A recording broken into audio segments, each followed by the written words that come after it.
I'm going to be out of money very, very soon.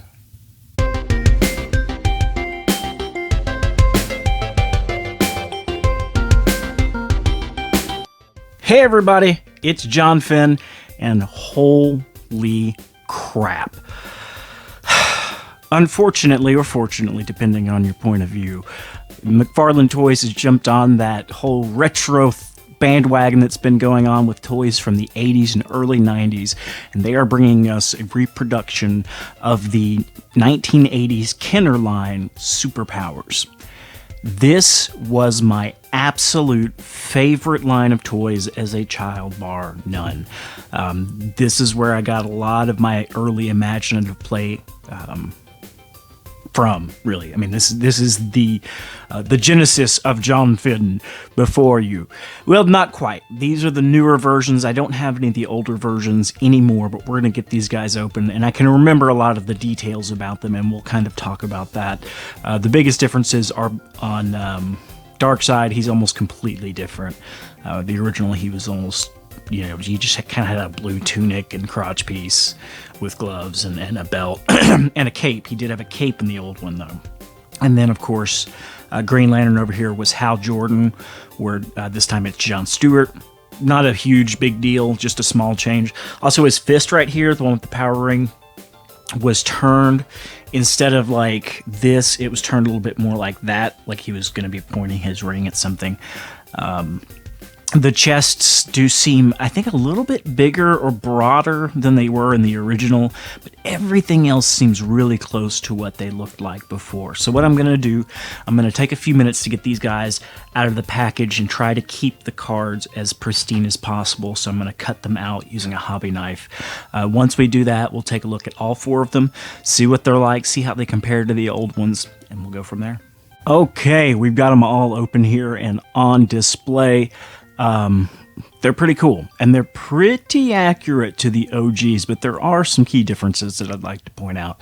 We'll start here on the left with Mr. Darkseid. This does have the standard, I think it's 7 points of articulation, so you get head articulation. Let me get my hand over here. You get articulation at the arms, at the legs, at the hip. They go forward, back, they don't go out, and then you get bendy knees on each of the legs themselves. Oh, and those have ratchets in them. I didn't notice that when I took them out of the package, so they'll ratchet into a position, though they're hard to get to stand in any position besides straight up, just because there is no ankle articulation, so you can't rock those back and forth. But you can see a lot of detail in here. You can see the kind of rocky texture of Darkseid's skin there. This is a darker color skin than the one that was in the original Superpowers line, and of course his costume has a lot more detail here. And I think the figure itself is actually a bit smaller than the OG figure was, because I remember the original figure being significantly larger than the other ones. And while he is larger, he's not so much bigger that it really makes that much of a difference. We're going to come back over here to the Green Lantern here on the end, John Stewart. Cool. It is a more updated costume from the one that the original figure wore, but it isn't that different, and it lines up with the kind of standard. He's got, cool hair, goes around. He can hold his lantern accessory there, so he can recharge his power ring. That's a lot like the original. Now, these do not have any kind of action features, because on the original, you'd squeeze their legs, and their hand would do that thing. I'm glad that there are no action features. That was one of the things I really didn't like about the OG line, because it made it harder for me to pose them and play with them the way I want it to. It was like I had to play with them the way the toy makers wanted me to, and I never liked that. So yeah, that's one thing you might want to keep in mind. There is no action feature, so if you're an originalist, that might bother you. We're going to come over here to Batman. And first of our two caped figures. Now, there is a lot different about this guy. One, the colors. Now, he does have, looks like a dark blue and gray with a yellow belt costume. The original had a much, much lighter blue, much brighter blue, and I want to say the gray was a bit brighter as well. And the emblem was different, I think. I'm pretty sure it had the emblem with the yellow background and then the bat signal in the center. I'm not 100% sure, but I'm pretty sure that was the case. Also, the head sculpt is quite a bit different. The ears kind of go out a little bit more than the original. Original was a little bit straighter on. They didn't have that kind of almost angle out quality to them, and the cape is very different. While it does clip onto the neck like the originals do, it has a much messier stitch around whatever is inside here, and the little clip inside feels like it's much thinner than the original one, which is okay. I mean, it still clips on fine and still, sits on the neck kind of awkwardly like the OGs did. Another thing, the cape is kind of plasticky feeling. It's definitely fabric, but it isn't as soft as the original fabric was. It has this kind of vinyl-esque quality to it, but it is still fabric, and it still flows and flaps and stuff. I also feel like the original points on the cape were a bit sharper, a little bit more defined. That's a pretty small thing, though. And again, all of these have that 5 points of articulation, so you get head articulation, you get the arms that go up and down. There is no waist swivel forward and back on the legs and a bend at the knees.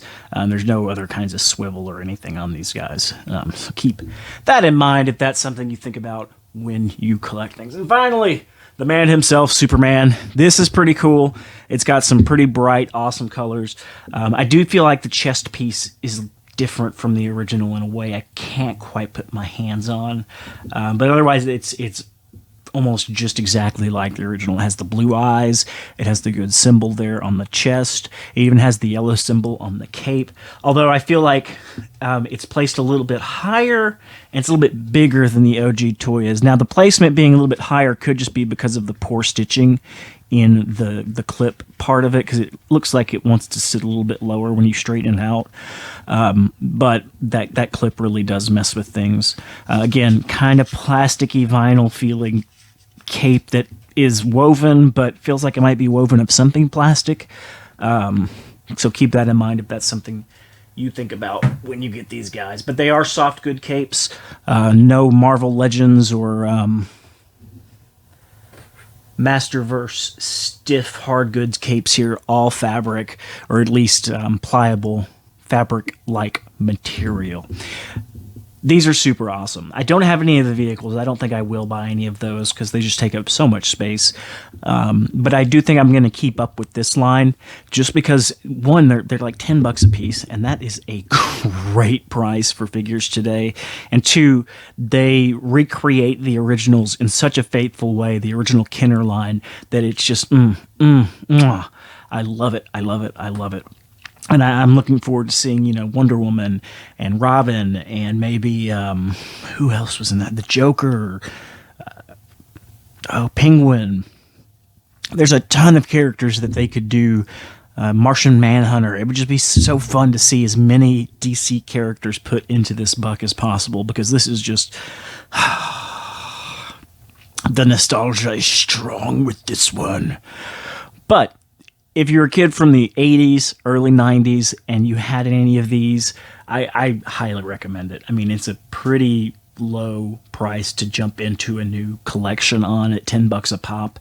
And this particular buck, the Batman book, was popular for years later into the 90s. One of the first big figure variants that was ever released was Batman in this gold suit.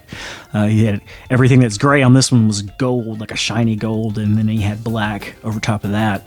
And then that just opened the floodgates for a ton of different costumes for Batman himself. So it'd be fun to see some of that stuff go on in this line as well. Maybe some different get-ups for Superman, maybe other versions of Green Lantern here. I'd be on board for all of that. I love repaints, and this is one of those lines where, because the bucks are so similar and they have almost the exact same mold for every figure, that you can really have a lot of fun with these repaints. But yeah, if you're a fan of Origins, if you're a fan of old toys from the 80s, definitely check out this line. It is super cool. I really, really, really hope it succeeds and goes on for years, because there are going to be some fantastic toys that come out of this, and I hope we get there. Well, I hope this told you whether or not this is something you want to check out, and I hope you keep collecting the way you like to collect, whether that's keeping your figures mock, opening for just player for play, however you like to do it is the right way to do it, and don't let anybody else tell you otherwise. And if they do, tell them you're going to send Darkseid out to destroy everything that they love, everything that they know, and everything that they value.